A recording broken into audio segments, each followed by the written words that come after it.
Yes परिहार channel में आपका स्वागत है। सुबह की इस वीडियो में ऐसी सूचनाएं होती हैं जो विभिन्न समाचार पत्रों पर छपी होती हैं और विद्यार्थियों के लिए आवश्यक होती हैं। तो आइए शुरू करते हैं और देख लेते हैं कि आज के समाचार पत्रों में विद्यार्थी जीवन से संबंधित कौन कौन सी सूचनाएं हैं। तो वीडियो को जल्दी से लाइक कर दें, शेयर कर दें और जिन छात्रों ने चैनल को अभी भी सब्सक्राइब न किया हो तो जल्दी से सब्सक्राइब कर लें ताकि आप लोगों को इसी प्रकार की अथेंटिक अपडेट सबसे पहले मिलती है। आगे बढ़ने से पहले एक सूचना उन विद्यार्थियों के लिए जो विद्यार्थी सीटेट की तैयारी कर रहे हैं। वे सभी अभ्यर्थी चक्षु प्रकाशन की इस बेस्ट बुक को ले सकते हैं, जिसे आप लोग यहाँ पर देख रहे हैं। इसमें 2800 से ज्यादा बहुविकल्पीय प्रश्न दिए हुए हैं और उनकी पूरी विस्तृत व्याख्या दी गई है। यह पुस्तक संस्कृत की 3 in 1 है। इसमें 2011 से लेकर के अब तक की जितनी भी परीक्षाएं हुई हैं सभी प्रश्नों को चैप्टर वाइज रखा गया है। सीटेट का इसमें सिलेबस भी है, यानी कि जो क्वेश्चन आंसर है वो भी दिए हुए हैं और साथ में इसमें स्टडी मटेरियल भी है, डिस्क्रिप्टिव। और जो एनसीईआरटी के जो पैटर्न सीबीएसई ने जो बदलाव किया था 2 साल पहले कि विश्लेषणात्मक क्वेश्चन ज्यादा होंगे और उसी प्रकार के प्रश्नों का समावेश इसमें किया गया है। और सभी कापी किताबों की दुकानों में चक्षु प्रकाशन की ये बेस्ट बुक आपको मिल जाएगी। और अगर आप लोग ऑनलाइन मंगवाना चाहते हैं तो उसकी लिंक मैंने डिस्क्रिप्शन बॉक्स में दे दिया, वहां पर जाकर के आप लोग ऑनलाइन भी मंगवा सकते हैं। चक्षु प्रकाशन की और भी बहुत सारी पुस्तकें आती हैं सीटेट की, जैसे आप लोग यहाँ पर देख रहे हैं CTET Hindi, CTET English, CTET पर्यावरण अध्ययन, सीटेट बाल विकास एवं शिक्षा शास्त्र। और इन सभी पुस्तकों की लिंक भी मैंने डिस्क्रिप्शन बॉक्स में उपलब्ध करा दी है। चलिए शुरू करते हैं आज की सूचना को। और सबसे पहली सूचना है सीटेट यूपी टीईटी पास छात्रों ने किया। लिखा हुआ टीईटी और सीटेट पास अभ्यर्थियों ने सीएम आवास घेरने की कोशिश की है। प्रदेश के प्राथमिक विद्यालयों में खाली पदों पर शिक्षक भर्ती का विज्ञापन जारी करने की मांग को लेकर के टीईटी सीटेट पास अभ्यर्थियों ने बृहस्पतिवार को मुख्यमंत्री आवास घेरने की कोशिश की। पुलिसकर्मियों ने प्रदर्शन कर रहे अभ्यर्थियों को हिरासत में लेकर के इको गार्डन भेज दिया। शिक्षक भर्ती का विज्ञापन जारी करने की मांग को लेकर के टेट सीटेट पास अभ्यर्थी इको गार्डन में धरना करने के लिए 50 दिन से लगातार धरना दे रहे हैं। पिछले दिनों उन्हें बेसिक शिक्षा निदेशालय और बेसिक शिक्षा मंत्री के आवास का घेराव भी किया था। हर बार उन्हें आश्वासन नहीं मिला है। इससे नाराज अभ्यर्थी बृहस्पतिवार को अलग अलग ग्रुप में प्रदेश अध्यक्ष नीतीश पांडे के नेतृत्व में मुख्यमंत्री आवास का घेराव करने पहुंचे और इस दौरान पुलिसकर्मियों ने रोका झोंका तो नोकझोंक और धक्का मुक्की हुई। पुलिस ने नीतीश को छोड़ करके बाकी अभ्यर्थियों को बस से इको गार्डन छोड़ दिया, जहां दोबारा धरना प्रदर्शन शुरू हो गया और नीतीश की सीएम की ओएसडी से मुलाकात हुई। उन्होंने जल्द ही महानिदेशक स्कूली शिक्षा विजय किरण आनंद जी से वार्ता कराने का आश्वासन दिया। नीतीश ने कहा कि 4 साल से नई शिक्षक भर्ती नहीं आई है। टेट सीटेट पास अभ्यर्थी यहां वहां भटक रहे हैं। सरकार जल्द शिक्षक भर्ती का विज्ञापन जारी करे, अन्यथा अभ्यर्थी भूख हड़ताल करने के लिए बाध्य हो जाएंगे। तो यही सूचना अन्य समाचार पत्रों में भी छपी हुई है और कल मैंने इसके बारे में आप लोगों को जानकारी भी दी थी कि कल पूरे दिन ये लगातार ट्विटर पर ट्रेंड भी करता रहा। अगली सूचना है यूपी ट्रिपल एससी से जल्द एक और भर्ती का विज्ञापन जारी। वास्तव में होता यह है कि यूपी ट्रिपल एससी से एक भर्ती का जो विज्ञापन जब आता है तब दूसरी भर्ती का विज्ञापन नहीं आता है। लेकिन अभी 2 दिन पहले यूपी ट्रिपल एससी कुछ भूतपूर्व सैनिक गए थे लेखपाल भर्ती, जिसके बारे में मैंने आप लोगों को जानकारी दी थी और जिनका यह कहना था कि आरक्षण में विसंगति हुई है। जिस तरीके से उनके लिए लगभग 350 सीटें दी गई हैं उस तरीके से पद नहीं दिए जा रहे हैं, उस तरीके से आरक्षण पालन नहीं किया जा रहा है। इस संबंध में चेयरमैन जी से वार्ता भी हुई थी, लेकिन जानकारी ये दी गई है उनको कि ये अलग से जानकारी है कि 1 हफ्ते के अंदर अंदर आप लोगों को जूनियर असिस्टेंट की नई भर्ती विज्ञापन देखने को मिलेगा। आप लोग टाइपिंग करते रहिए। तो ये एक सूचना थी क्योंकि आप लोगों को यूपी ट्रिपल एससी, यूपीपीएससी की सभी छोटी और बड़ी महत्वपूर्ण सूचनाएं प्रदान की जाती हैं। तो चूंकि जो जूनियर असिस्टेंट की भर्ती में बदलाव होना था थोड़ा सा, उसकी वजह से ये रोक दिया गया था और अब ये कहा जा रहा है कि UP triple SC junior assistant की भर्ती और अभी आप लोग वीडियो की जो पुरानी भर्ती है उसकी तैयारी जारी रख सकते हैं और जो वीपीओ की भर्ती का विज्ञापन जारी हुआ उसकी भी तैयारी जारी रख सकते हैं। अगली सूचना है 518 संस्कृत शिक्षकों को सेवा विस्तार, मानदेय पर 850 नए लोगों की होगी भर्ती। प्रदेश के एडेड अशासकीय सहायता प्राप्त संस्कृत माध्यमिक विद्यालयों एवं राजकीय संस्कृत विद्यालयों में नियमित शिक्षकों की कमी दूर करने के लिए शासन ने बड़ा निर्णय लिया है। नियमित शिक्षकों की नियुक्ति होने तक या अधिकतम 2 वर्ष के लिए मानदेय पर शिक्षक नियुक्ति करने व पूर्व में मानदेय पर चयनित शिक्षकों के सेवा विस्तार के प्रस्ताव को शासन ने मंजूरी दे दी है। यह प्रस्ताव उप शिक्षा निदेशक संस्कृत CL चौरसिया ने संस्कृत शैक्षिक सत्र 2023-24 एवं 24-25 तक के लिए बढ़ाया है। तो वहीं पर आज के समाचार पत्रों में भी असिस्टेंट प्रोफेसर की कोर्ट अपडेट दी गई है कि यूपी सरकार ठोस कार्रवाई करे, नहीं तो कोर्ट पारित करेगी आदेश। पुराने भर्ती बोर्ड, पुराने चयन आयोग जो भी हैं उनमें सरकार ना तो सदस्य दे रही है, ना ही अध्यक्ष दे रही है और ना ही नए आयोग का गठन हो रहा है। मामला कोर्ट में है और लिखा है कि हाईकोर्ट ने उच्चतर शिक्षा सेवा चयन आयोग द्वारा 917 सहायक प्रोफेसर पदों की भर्ती के मामले में जवाब दाखिल करने के लिए यूपी सरकार को अंतिम मौका दिया है।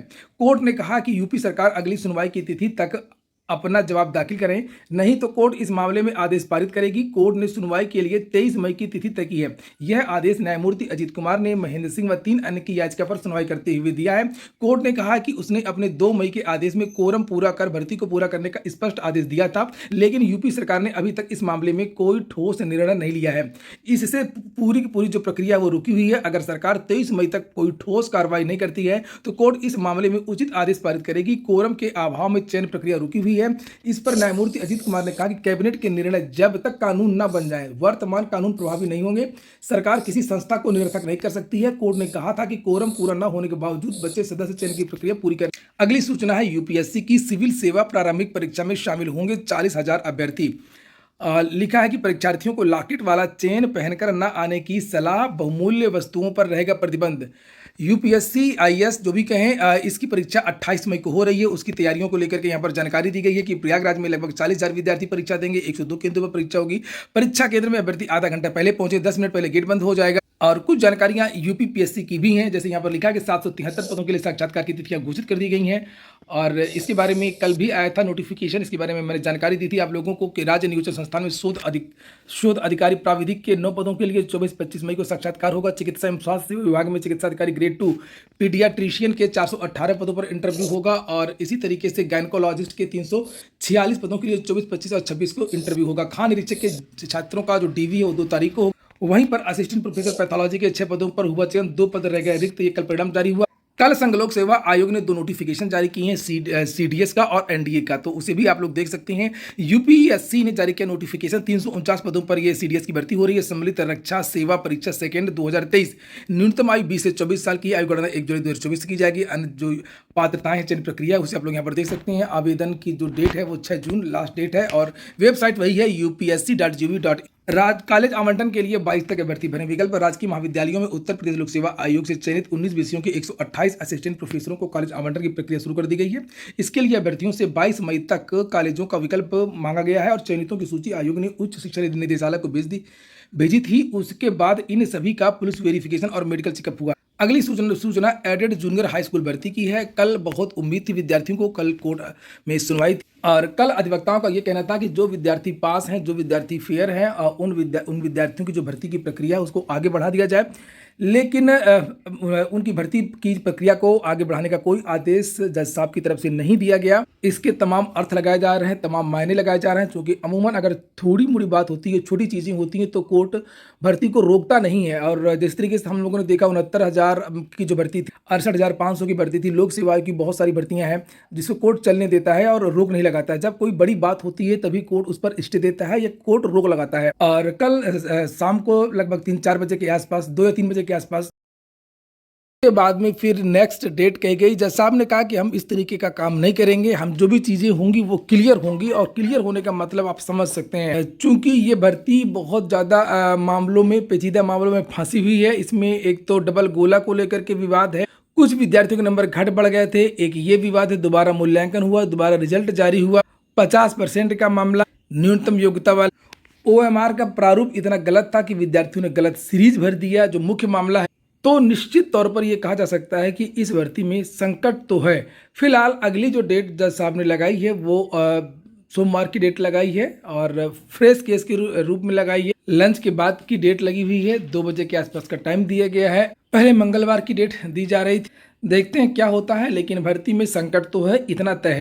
12 विभागों में ही होगा संयुक्त सचिव निदेशक की भर्ती। लेटरल एंट्री के द्वारा ये भर्ती होगी संयुक्त सचिव और निदेशक की। अभी तक इसमें IAS कैडर के व्यक्ति को नियुक्त किया जाता रहा है। और लिखा कि प्रधानमंत्री नरेंद्र मोदी के नेतृत्व वाली केंद्र सरकार ने निजी क्षेत्र के 20 विशेषज्ञों को अपने 12 विभागों में अनुबंध के आधार पर संयुक्त सचिव, निदेशक और उप सचिव के तौर पर भर्ती करने का फैसला किया है। एक आधिकारिक बयान में गुरुवार को यह जानकारी दी गई है। यह केंद्र सरकार द्वारा प्रस्तावित इस तरह का तीसरा भर्ती अभियान है।